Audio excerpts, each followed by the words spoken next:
So, the emotional correlation to the knees. And of course, there can be obvious physical issues within the knees. But when we start talking about the emotional correlation, and when we're talking about both knees here, this has to do with fear, it has to do with flexibility, and it also has to do with willpower. So, the first thing is fear. So, fear usually shows up when you think something is dangerous or a threat. And now, when you think of how the knees actually gives you that flexibility in life, that ability to actually take the next steps forward, and it goes in line with your hips and your feet as well. This is all representative in your path moving forward. So often the fear is in the next steps. It is in what's coming and what it is that you are doing. And now when it comes to willpower, this is when you have that control exerted or discipline to restrain impulse to do certain things. So this can be a good thing, but it can also be something that's missing for people, whether they can't restrain their impulses or where they inhibit themselves completely because of that fear. And then they don't actually take any sort of risk in life whatsoever. So there can be positives and negatives, but it depends on whether the emotion is in excess or deficiency. Now, the left and right, like I mentioned before, has to do with masculine, feminine energy. Okay, so when I talk about feminine, masculine energy, I am not here demonizing masculinity or femininity. I'm not saying either or is bad because they're not in their healthy traits.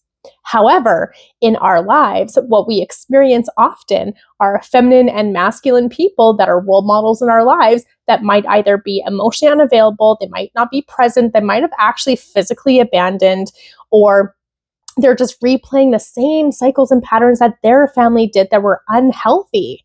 And we're now in this time of emotional intelligence and healing. So I'm not saying that masculine and feminine energy is bad, but we've all had our positive and negative experiences that also shape our belief systems, that shape our perspective.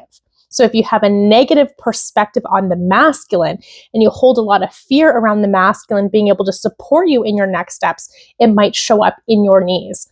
I'm not saying that is a truth or reality. It becomes an internal fear and belief that you hold on to. Same with the left side, that you feel that the feminine might be too weak in order to hold you in your next steps in life. You might feel like the feminine is too weak when it comes to her boundaries. And that is why you have pain on the left side and why it might be harder to access the feminine nature in order to move forward, depending on if you resonate with being more masculine, more feminine, that sort of dynamic. But we all have feminine, masculine dynamics inside and energies, and in their healthy traits are actually quite healing and supportive in all aspects of life. So I just wanted to clarify that so that there isn't further confusion and also any sort of attacks on my page around masculine, feminine energy, because I do believe both are equally as healing and equally as important, and we're all needing to heal stuff from the past so that we can see the healthy traits that are there moving forward.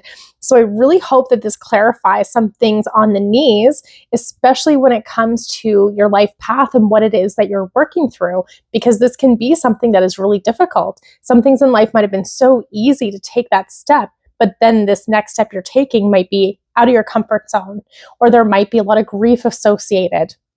So then fears come up as well, right? You might be completely changing the trajectory of your life, and it's taking you outside of what you know, which fear is the normal emotion. But when you suppress it, this is where it also shows up as well. So let me know if you have any questions on that and if it makes sense. Thank you.